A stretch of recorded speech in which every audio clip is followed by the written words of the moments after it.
Dear students, आज हम theorems कर रहे हैं ऑर्डर ऑफ एन एलिमेंट के लिए। उसमें फर्स्ट थ्योरम क्या है?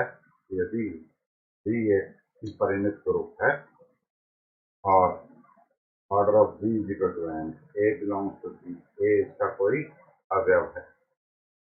क्लियर है? हमें सिद्ध करना है कि order of A is always less than equal to order of V।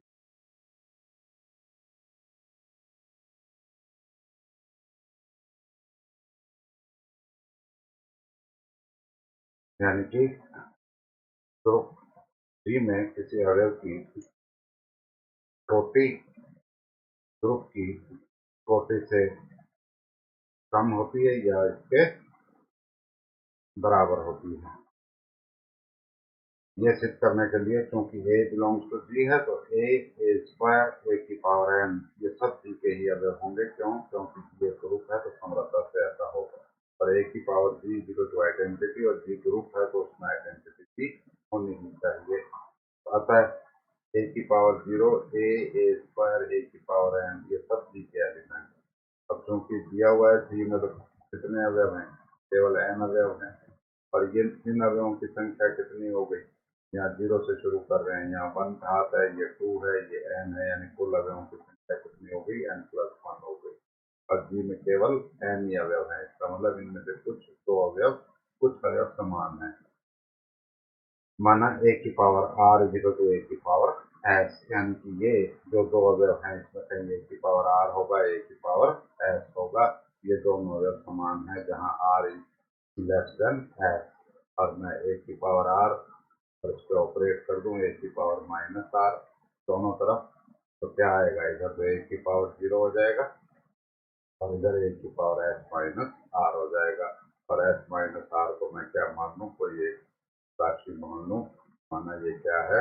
A है, तो A की power something is equal to identity. Clear है? ये लाइन है। और order of A is always less than equal to K, जो कि इसकी घात, मतलब ऑर्डर ऑफ A कहता है फाइनाइट, परिमित। अब चूंकि R और S 1 और n के बीच में है, तो पक्की बात है कि S-R, अब क्योंकि S R से बड़ा है तो S-R क्या होगा?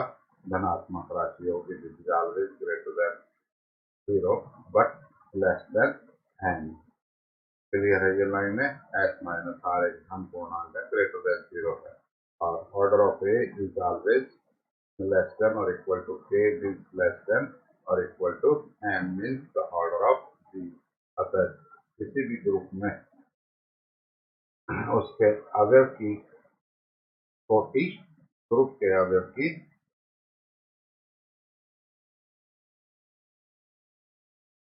नेक्स्ट थ्योरम क्या है? ग्रुप में किसी अवयव के प्रतिलोम की कोटि उस अवयव की कोटि के समान होती है। यानी कि order of A is always equal to the order of A inverse. यदि A B में कोई अवयव है, इसको सिद्ध करना चाहते हैं दो स्थितियों में। कि फर्स्ट केस क्या है कि माना ऑर्डर ऑफ ए कितना है? अपरिमित है, यानी कि order of A equal to हमने मान लिया इन्फिनिटी। क्लियर है? तो हम सिद्ध करेंगे कि ऑर्डर ऑफ ए इनवर्स भी अपरिमित। यदि संभव हो तो माना order of A inverse equal to n, यानी कि क्या है? फाइनाइट।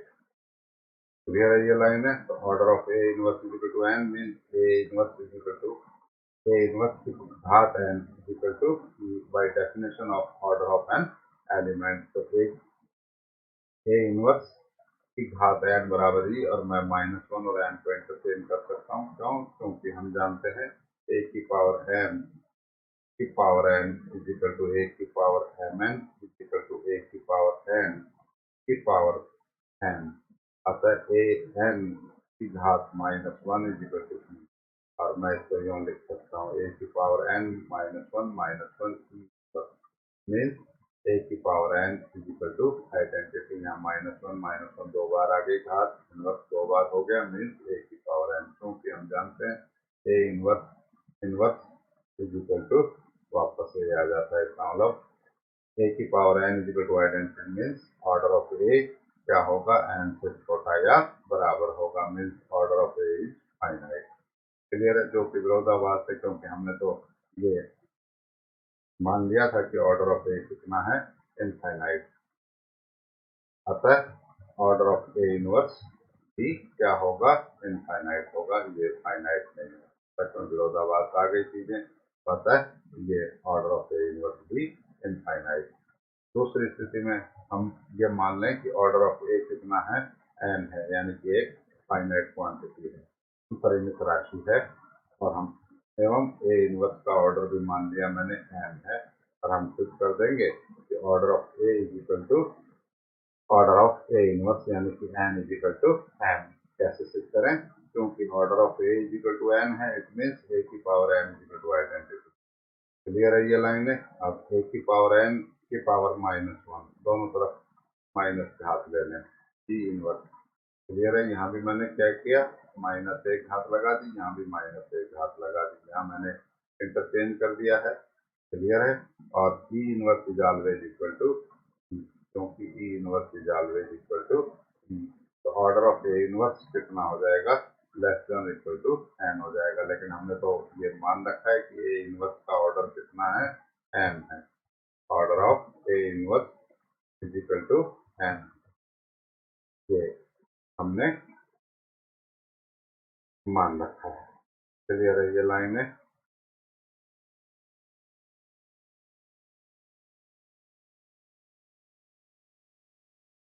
अतः n is less than or equal to n, number 1। Order of A inverse is equal to m, इसका मतलब ए इनवर्स की घात m is equal to identity, और मैं इस इनवर्स को और m को चेंज कर सकता हूँ। क्लियर है ये लाइन है, तो a की पावर m की power -1 is equal to e, और दोनों तरफ इनवर्स ले लें तो क्या आ जाएगा, a की पावर m, और ये दो बार इनवर्स होते ही a की पावर m ही बचे। क्लियर है ये लाइन है, क्यों, क्योंकि हम जानते हैं a इनवर्स की power inverse is equal to वापस ए, और therefore order of A is always less than equal to m। ये डेफिनेशन की ऑर्डर ऑफ एन एलिमेंट की, और ऑर्डर ऑफ ए कितना था, n था, इसलिए n लेस देन और equal to m, equal to m, equal to हम बात करें m n से छोटा है बराबर, यहाँ n बराबर तो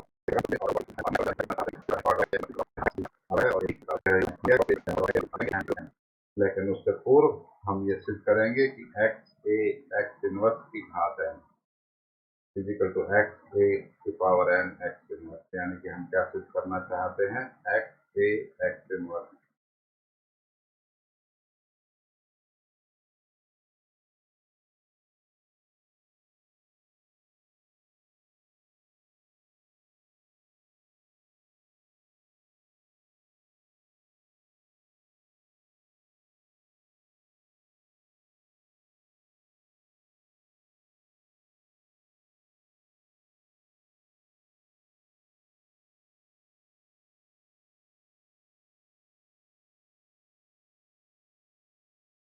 की घात N is equal to x ए की पावर एन एक्स इनवर्स, ये हम सिद्ध करना चाहते हैं। और इसको सिद्ध करने के लिए हम क्या करेंगे, गणितीय आगमन सिद्धांत को काम में लें। क्लियर है ये लाइन है, इसमें क्या होता है, पहले n बराबर 1 ले, तो क्या हो गया, एक्स ए एक्स इनवर्स की पावर 1। क्लियर है ये लाइन है, और एक्स की पावर एक्स ए की पावर 1 एक्स इनवर्स, दोनों तरफ मैंने n की जगह 1 रख दिया। क्लियर है ये लाइन है, और हम जानते हैं कि 1 का कोई अर्थ नहीं है, तो ये क्या आ जाएगा, एक्स ए एक्स इनवर्स यही रहेगा, और यहाँ भी ए की पावर 1 क्या रहेगा, ए रहेगा, तो एक्स ए एक्स इनवर्स तो एक्स ए एक्स इनवर्स जो कि सत्य है, दोनों बराबर है। क्लियर है, इसका मतलब n इक्वल टू 1 पर ये सत्य है, माना यह n इक्वल टू m के लिए सत्य है, अर्थात एक्स ए एक्स इनवर्स की घात m equal to x A M X inverse. Clear है ये लाइन है, हमने ये मान लिया। और अब गणितीय आगमन सिद्धांत के लिए क्या करना होता है कि m के नेक्स्ट नंबर कौन सी, m+1 के लिए भी सत्य है, ये हम सिद्ध करना चाहते हैं। और यानी कि हम क्या सिद्ध करना चाहते हैं, एक्स ए एक्स इनवर्स की power m+1 is equal to x ए की power M plus one X पर हम ये सिद्ध करना चाहते हैं। इसके लिए क्या करूं मैं, ये लेफ्ट हैंड साइड ले ली, क्लियर है ये लाइन है, मीन्स क्या ले लिया, एक्स ए एक्स इनवर्स की power M plus one is equal to x A x inverse की पावर एम इंटू एक्स ए एक्स इनवर्स, क्लियर है। अब ये एक्स ए की पावर एम एक्स इनवर्स, क्योंकि हम मान चुके एक में, क्लियर है ये लाइन है, और ये कितना हो गया, x A x inverse from one, clear है ये लाइन है। और अब यहाँ क्या करूँ, एक्स ए की पावर एम और इन दोनों को एक साथ रख लूँ, एक्स इनवर्स एक्स और ए एक्स इनवर्स और एक्स ए की पावर एम और x x X inverse x का मतलब आइडेंटिटी ए एक्स, क्लियर है ये लाइन है। और आइडेंटिटी को किसी पर भी ऑपरेट करें वापिस वही अवयव आ जाता है, यानी कि आइडेंटिटी गायब हो जाती है, इसका मतलब ये आ जाएगा। और ये एक्स ए की power M plus one X inverse, हम यही सिद्ध करना चाहते हैं, क्लियर है ये लाइन है। हम सिद्ध करेंगे कि ये लाइन तो हम यही सिद्ध करना चाहते थे, ये क्या आ गया, राइट हैंड साइड आ गई। और अतः दिया गया कथन N equal to M plus one के लिए सत्य है, क्लियर है। अतः गणितीय आगमन सिद्धांत से ये दिया गया कथन सत्य है, यानी कि क्या है, एक्स ए एक्स इनवर्स की power N is always equal to x ए की पावर एन एक्स। और अब इसको यूज करते हुए हम वो अपनी थ्योरम सिद्ध करेंगे, क्योंकि order of A is equal to N means A की power N is equal to identity. अब मैं क्या करूं, इसके इस तरफ x लगा दिया है और इस तरफ x इनवर्स, यहाँ भी x और x इनवर्स, क्लियर है। इसके बदले में हम क्या लिख सकते हैं, n ऊपर चला जाएगा, x से x इनवर्स की घात n, और यहाँ आइडेंटिटी है ये, तो हम इसको कैसे लिख सकते हैं, x x इनवर्स। तो आइडेंटिटी को किसी पर भी ऑपरेट करें तो वापिस वही अवयव आ जाता है। और ये x से x इनवर्स की घात n is equal to x x inverse क्या होगा, आइडेंटिटी होगी, क्लियर है ये लाइन है। इट मीन्स इस राशि का ऑर्डर n से छोटा या बराबर है, क्लियर है ये लाइन है। और इसका ऑर्डर कितना माना हुआ है हमने, m माना हुआ है, तो n is less than equal to n। इसी प्रकार क्योंकि हमने ये मान रखा है कि x ए एक्स इनवर्स का ऑर्डर कितना है, n, अतः x ए एक्स इनवर्स की power m is equal to identity. और इसको हम ये m का एक पर आ जाएगी, तो x ए की power m X inverse is equal to identity, दोनों तरफ इस तरफ x इनवर्स लगा दें, यहाँ भी x इनवर्स लगा दें, क्लियर है। और इस साइड में x और यहाँ भी इस साइड में x लगा दिया, क्लियर है ये लाइन है। और अब सैकड़िया नियम से इन दोनों को एक साथ रख लिया है, इन दोनों को भी हमने एक साथ रख लिया है, और आइडेंटिटी किसी पर भी ऑपरेट करें तो x इनवर्स x आएगा, ठीक है। क्यों, बाई एसोसिएटिविटी या सैकड़िया नियम से, एंड ईच आइडेंटिटी, क्लियर है ये लाइन है। I think there is no doubt. और ये क्या आ गया, एक्स इनवर्स एक्स यानी एक अवयव और उसका इनवर्स दोनों ऑपरेट करेंगे तो आइडेंटिटी आएगी, यहाँ भी आइडेंटिटी आ जाएगी, क्लियर है ये लाइन है। और यहाँ भी क्या आएगा, आइडेंटिटी आ जाएगी, और आइडेंटिटी किस पर भी ऑपरेट करें तो क्या आएगा, एक पावर एम इक्वल टू, यानी कोई फर्क नहीं पड़ेगा। तो जब ये लाइन आ गई तो इसका क्या मतलब है कि order of A is always less than equal to N, और ऑर्डर ऑफ ए कितना था, एन था, N is less than equal to N. तीन में क्या है, एम इज लेस देन और इक्वल टू एन, और चार में क्या है, एन इज लेस देन और इक्वल टू एम, और ये उसी स्थिति में संभव है जब एन बराबर एम हो, क्लियर है। और order of A is equal to order of X X inverse for all X belonging